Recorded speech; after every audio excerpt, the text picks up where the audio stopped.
Hello दोस्तों। तो ये एक 5 kV का स्टेबलाइज़र है। ये बड़ा वाला ट्रांसफार्मर है इसमें, और एक रोटरी था। रोटरी को तो निकाल दिया है। तो देखिए ये जो पॉइंट होता है, ठीक है, ये 8 चैनल वाला है, तो ये 8 नंबर है। तो ये अलग अलग जो वायर होता है 1 2 3 4 करके 8 चैनल का, ये रहा रोटरी। तो रोटरी को तो निकाल दिया, तो इसको हम लोग अपग्रेड करेंगे। क्योंकि हमारे यहाँ पे क्या होता है, वोल्टेज जो है बहुत ही अप डाउन होता रहता है। मतलब कभी 100 वोल्ट हो जाता है, कभी 150 वोल्ट हो जाता है, कभी 200 वोल्ट हो जाता है। तो ये रहा इसका मेन रिले जो ये स्टेबलाइजर को एक्टिव करता है। और इस रिले को एक्टिव करने के लिए और एक रिले है, ठीक है। तो ये जो है ये मेन फेज है। ये फेज फ्यूज से होके आता है, और ये फेज जाता है इस यहाँ से ये रिले में। रिले एक्टिव होके ये ट्रांसफार्मर को एक्टिव करता है, और ये जो है ये इसका एक्टिव पिन है, ठीक है। ये जिसमें टच करेगा वो मतलब 1 2 3 4 चैनल के लिए ये है। तो हम लोग रिले का यूज़ करेंगे इसको स्विचिंग करने के लिए। और ये रहा आउटपुट, मतलब यहाँ से ये आउटपुट होके 220 वोल्ट फिक्स वोल्ट एक निकलेगा। ये रहा कॉम, मतलब जो मिडिल वाला पॉइंट होता है रिले का, वो ये है। तो इसका जो सर्किट है उसको तो हम लोग डिजाइन कर लिए हैं। सर्किट जो है वो एकदम सिंपल है। रिले मॉड्यूल से ये काम करेगा, ठीक है। और इसमें टोटल 5 रिले हम लोग यूज़ किए हैं। मतलब 6 चैनल के लिए 5 रिले यूज़ किए हैं।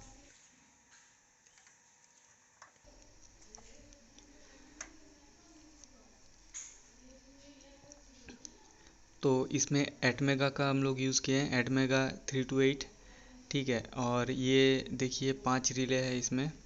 इसमें जो बोर्ड रहता है इनबिल्ड, वो सिर्फ एक ही स्विच काम करता है। मतलब हाई वोल्टेज में ये रिले को ऑफ कर देता है, मतलब ऑटो कट सिस्टम। फिर जाके स्विच को दबाना होता है, रोटरी को घुमाना होता है।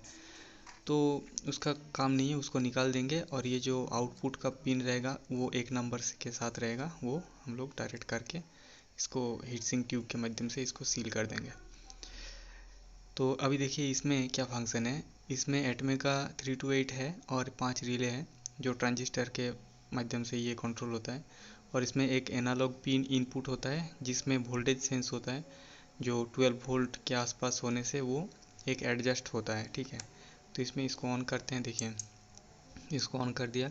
यहाँ पे कुछ वैल्यू आ रहा है, मतलब ये एनालॉग पिन को रीड करके एक वैल्यू दिखा रहा है। तो इसमें एक ही फंक्शन यहाँ पे कोडिंग में किया हुआ है कि एक जो वैल्यू है उससे नीचे अगर जाएगा तो ये स्टेप अप होगा, मतलब एक स्टेप करके ये रिले स्विचिंग करेगा। और अगर उससे कम होगा, मतलब एक वैल्यू है उससे कम होगा, तो ये स्टेप डाउन करेगा। तो ये स्टेप अप स्टेप डाउन ऐसे करता रहेगा। तो देखिए यहाँ पे मैंने यहाँ इसको वोल्टेज को बढ़ा रहा हूँ, कम कर रहा हूँ, तो देखिए ये बढ़ रहा है। 3 4 5 6, और इसमें कुछ डिले है, ठीक है। तो डिले क्योंकि है, क्योंकि अगर कोई डिले नहीं डालूंगा तो फिर ये रिले क्विक स्विच हो जाएगा, तो उसमें हाई वोल्टेज आने का रिस्क है। तो देखिए इसमें 6 काउंट है, काउंट 6 तक ये इसमें डिस्प्ले में दिख रहा है। ये डिस्प्ले में लगा के रखा हूँ क्योंकि ये सिर्फ ये डायगोनस के लिए है। बाकी ये जब फिटिंग कर दूंगा तो ये डिस्प्ले, वो एलईडी डिस्प्ले जो है उसकी ज़रूरत नहीं है। उसकी जगह पे एक हम स्विच लगाएंगे, ठीक है। वो स्विच क्या होगा, स्विच है मैनुअल के लिए एक स्विच होगा। और ये एक ट्रांसफार्मर, ये जो बॉक्स है ग्रीन वाला बॉक्स दिख रहा है, उसके अंदर एक नॉर्मल जो 12 0 12 का ट्रांसफार्मर होता है वो है, जो एसी का जो इनपुट है उसको डीसी में कन्वर्ट करके ये एनालॉग पिन में देता है, और उसी से ये रीडिंग आता है, ठीक है। यहाँ पे एक वोल्टेज डिवाइडर है, उस डिवाइडर से होते जाके ये एनालॉग पिन में जाता है एटमेगा का। तो ये आप आर्डिनो से भी बना सकते हैं, एकदम सिंपल सर्किट है, कोई ये नहीं है। तो मैंने देखिए यहाँ पे ऐसे फिटिंग इसको करेंगे। और इसमें एक्स्ट्रा 2 रिले इसमें लगेगा।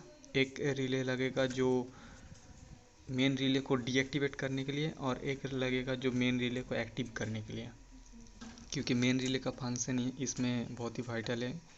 अगर हाई वोल्टेज तो क्विक आ जाता है तो वो तुरंत मेन रिले को डीएक्टिवेट कर देगा, ठीक है। तो इसमें एक 3D प्रिंटेड एक स्टैंड भी मैंने इसमें फिटिंग कर, ठीक है। और एक ये 7 सेगमेंट का डिस्प्ले है जो आउटपुट देगा। डिस्प्ले जो मतलब काउंट है, रिले का काउंट है, वो शो करेगा।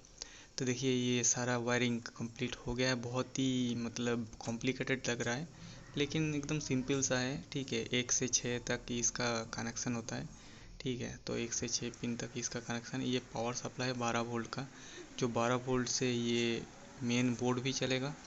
ठीक है, और उसी पावर सप्लाई से ये और एक ट्रांसफार्मर है, उस ट्रांसफार्मर से ये इनपुट लेगा। मतलब ये जो एनालॉग इनपुट है उस ट्रांसफार्मर में और कुछ नहीं है, सिर्फ एनालॉग इनपुट के लिए है।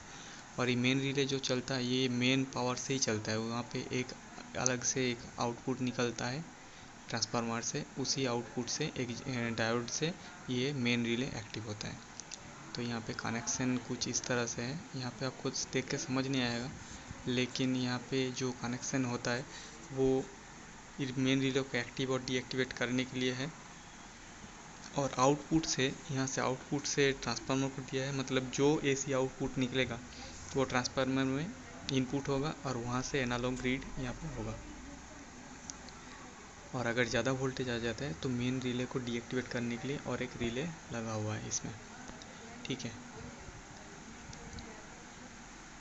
तो चलिए अभी टेस्टिंग करके देखते हैं इसको। और ये सब कुछ फिटिंग हो गया। वायरिंग वगैरह बहुत ही कॉम्प्लिकेटेड है, इसीलिए समझ में थोड़ा प्रॉब्लम होगा। देखिए ये पावर ऑन हो गया है, कनेक्शन सब वगैरह हो गया।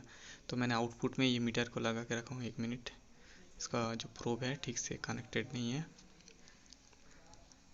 हाँ, देखिए अभी 172 वोल्ट है। ठीक है, मतलब इनपुट में अभी नहीं है, अभी 1 पे है। ठीक है, मतलब इनपुट में 100 वोल्ट या फिर 140 वोल्ट है। तो अभी ये अप होगा, मतलब अभी जो वोल्टेज है वो तो अभी लो है। तो 174 से नीचे जब जाएगा तो ये 1 स्टेप अप हो जाएगा। देखिए अभी 2 हो जाएगा ऑटोमेटिक। ठीक है, और 2 होने पर ये अभी अभी रीसेट हो गया, इसको रीसेट कर दिया। ठीक है, रीसेट करके देखिए अभी 1 आ गया। और अभी थोड़ा डिले में ये 2 आ जाएगा और तब वोल्टेज जो है 220 के अंदर आ जाएगा। और अगर वोल्टेज 250 से ऊपर आता है, देखिए 230 220 वोल्टेज आ गया। ठीक है, मतलब ये ऑटोमेटिक होगा। ये स्विचिंग जो है ये ऑटोमेटिकली ये स्विचिंग करता रहेगा। अगर वोल्टेज जब बढ़ जाता है तो ये कम कर देगा, अगर कम हो जाता है तो बढ़ जाएगा। ठीक है, देखिए अभी वोल्टेज ज़्यादा आ गया था तो ये कम हो गया और नॉर्मली 1 आ गया। तो ये रहा इसका वीडियो। इसका कोडिंग जो है ये डिस्क्रिप्शन में मैं दे दूँगा। Thanks for watching.